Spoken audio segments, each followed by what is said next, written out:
Wachimbiam Samu Akwaba, Adom TV, Badwam Jumadeno so yeda Apostle Dr. Ni Te Kotegwa say. Any uncranshan sem dear do sonny a Badwam Cassia and someone near to your mubini, a year met your phone so na a decocobo air to Jano say a pe,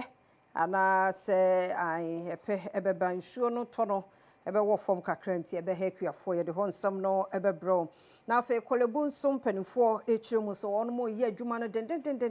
se be ye mrebi atwam no bed syndrome no eno so ebe twam eno ne nsem bi na no pay me de so mo sa Adom TV Badwam kase a wo hwan live on Facebook/Adom TV Extra Go TV 119 DSTV 280 uko YouTube a search Adom TV 2 kadomonline.com semini bebre so ewo ho faseda Emma Liran collection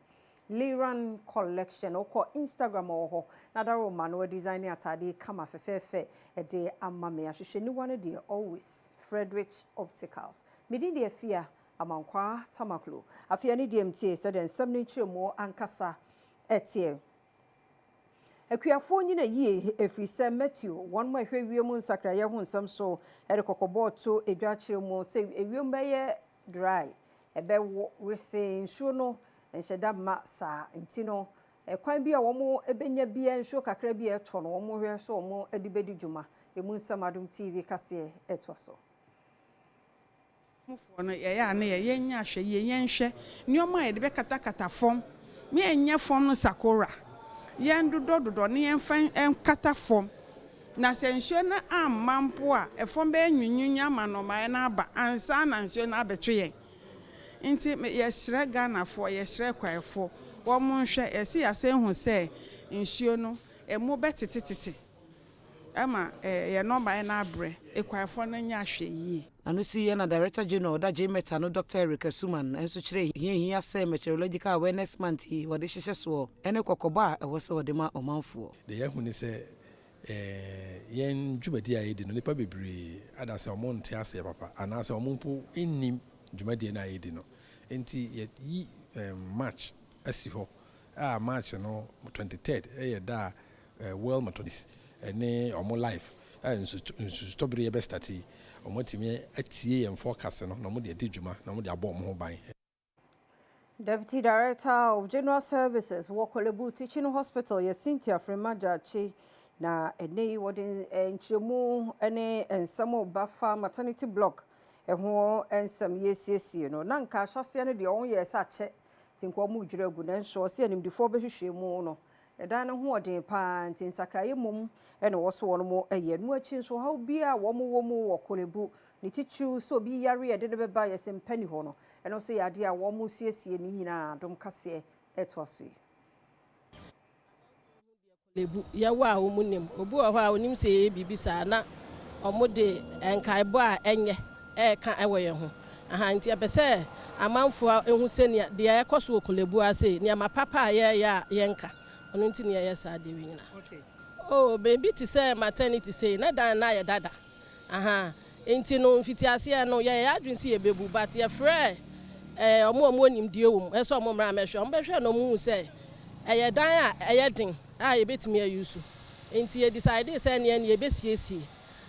from ono so no ye adwin aban ye na adwin so obeboa ya me yesi 11 story ye gaining and ops baba nyan starting si ye no ese ya omo ba ye nche no munya ba bida nti ye adwin say de animdiefo na aka say wa hodin ye besiesie ne nkrofo no so ba omanya ba bia da na manti sa no ba syndrome asem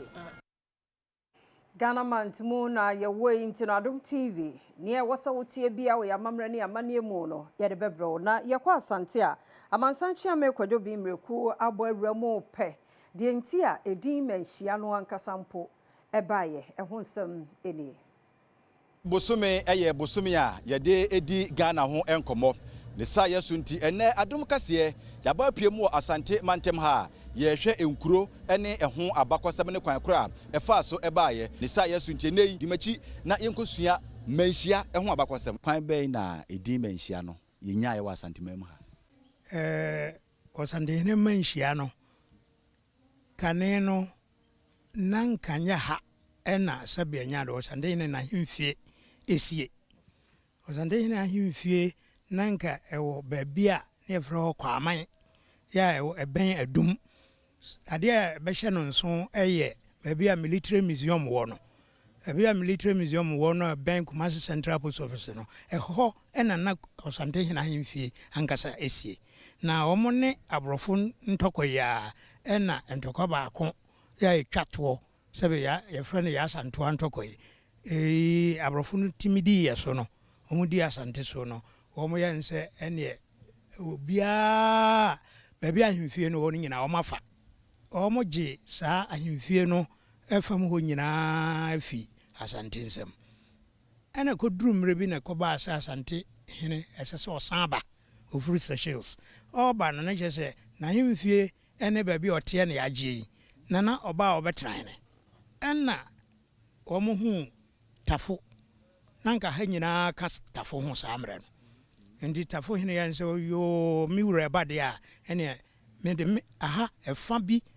ebe mamo na momfa na hemfie nsi ho oba onya baabi atena ndi ohene free Seychelles oba ya obesue ha no ena oda tafo hene ase ena o se manhia wanka manya baabi antena cha safo kantanka eba mamre ene abakosem efa Asante ho apapai wabi mu pa enenne wakyere ye kwan a kura ye frɛ no Manhyia kanka Asante mantem hade no efa so bae amansan chia me kwadwo bi mriku amanebo Waento akase no so na yonkonsem foforo mu ye mampani John Dramani Mahama so aka hianti was a national economic dialogue no to me baso yes be a campaign promises be and a war ye nemum and to nyina no bibia wiemu de beboa ye so mai. It is with great honor and a deep sense of responsibility that I welcome you to this national economic dialogue. This gathering is more than just a symbolic exercise or the fulfillment of a campaign promise. It is a decisive step in our collective responsibility to reset Ghana's economy, restore confidence, and build the prosperous future we all envision. Today we are here to begin the process of engaging in honest, solution-driven discussions about the challenges we face and the opportunities before us. Our nation stands at a pivotal moment, and the choices we make now will determine the trajectory of our economy for generations to come. As President, I have the honor of leading the conversation on the theme, Resetting Ghana, Building the Economy We Want Together. This theme reflects our shared commitment to creating an economy that is resilient, inclusive, and built on sustainable growth. It is an invitation to all stakeholders to contribute their expertise, ideas, and dedication to this national effort. Ghana is at a critical crossroads in its economic development. The challenges before us are stark, and the economic distress we face are undeniable. We are not here merely to recount our struggles, nor are we here to resign ourselves to economic stagnation. We are here to seek solutions.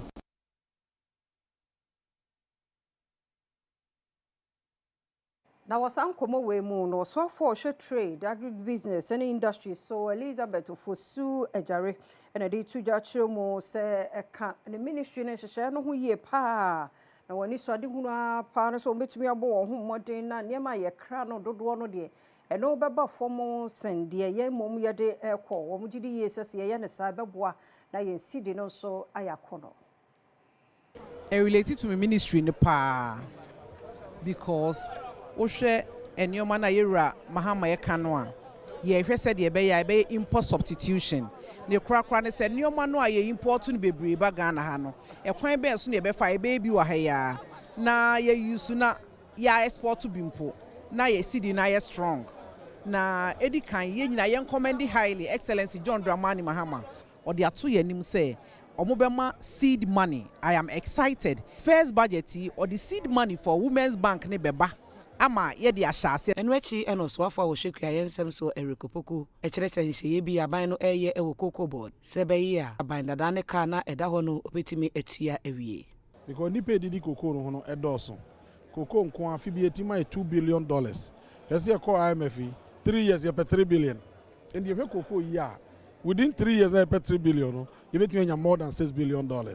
And the air per se you say ye per se you say you be ma cocoa board ya reforms ama cocoa board aran ya sika enkoye institution e be boka bio na e kana ya pare gu ho na no yetimi atue free ho na akuafo no so adi Yan komra shebeje film na kokuma ye wo hode ehu nsama mpani anye ne yie se nei Ghana yensika sam se de tie nanso wo kan bibi se de atente apansam kra wo amansa adwama so no na kwan bi so no benya wo haw e wo mai ye so mra shebedwam yamane boni ye ohina mponsa wona to nkra free ho a wode bi e kasai. In fact, so we follow Fitibe July last year, but na international investors, omom de omsika be boa Ghana, ye be yedmo Ghana, na bibiri ka se, aho kire ne eko mu no, ye free mo anisa, into omanya ho ke ka se omde omsika be boa ye. Ye wura omampani nya akwanya no, na nka so shom sapo mu nsuo se Ghana sika sem no ejina na meba be ye bi ato aso, na nka amoma ho den no man ye de sensa. Oba no betu o makoma say economy no kra tete apansam politics inti obetu o makoma say economy no atete apansam na nyenyenyenyenyenye ho na no disika bebro to no ankasa na sem o kan na fi bo say investors no omo twetwe om na ase sabre aban sika no so eno nti no oba yi wabo besia 67 billion eno nti ne ye ka say na no asem a waka no say ya moa no manandane a ebeba be say Ghana nyina ase ono ankasa na ban gains we made before leaving office, the gains we made under the IMF program. Our manya GDA ewa Ghana mua ene anka industries eba ene enyoma ekoso ewa maimu. Na ube painti such a gloomy picture with all these scary data. Eya dia ehadwin. No so na Adom TV kase no ha na brema kwan na no pay de si twen yen ye de bonkrata no ene online de no to so ye basisia